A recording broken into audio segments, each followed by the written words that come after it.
કેવું જીવન જીવવું, થોડું જીવીએ પણ એવું જીવીએ કે અહીંયા આનંદ ત્યાં પણ આનંદ, પાછા આવીએ તો પણ આનંદ. હા, આપણી જે ફરજ છે એ ફરજનું પૂરેપૂરું પાલન કરો. અને કર્મનું બેલેન્સ કેમ વધે? એ કર્મનું બેલેન્સ વધારવા માટે આપણે 2 ટાઈમ નિયમિત દિલથી ભાવથી આરતી કરો. એટલે આપણા જે જન્મના જે દુઃખ છે એ દુઃખ મટી જાય. નકર દુઃખ નહીં મટે. એક દુઃખ મટાડીએ તો બીજું ઊભું થાય, બીજું મટાડીએ તો બીજા 3 ઊભા થાય.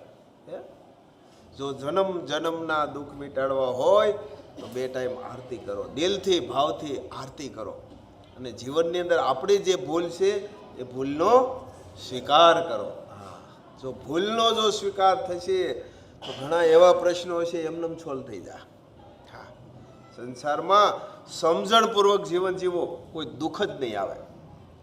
હા, જો અણસમજણનું જીવન જીવ્યા તો દુઃખ કદાપી જવાનું નથી.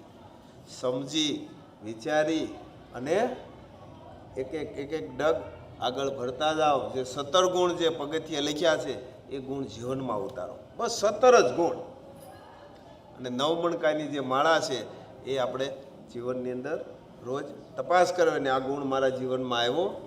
બસ સ્વનું અધ્યયન કરો. હા, બીજો આવો છે, બીજા આમ છે, ઓલા આમ કરે, ઓલા આમ, એ બધું બંધ કરો. મારે શું કરવું તે કરો.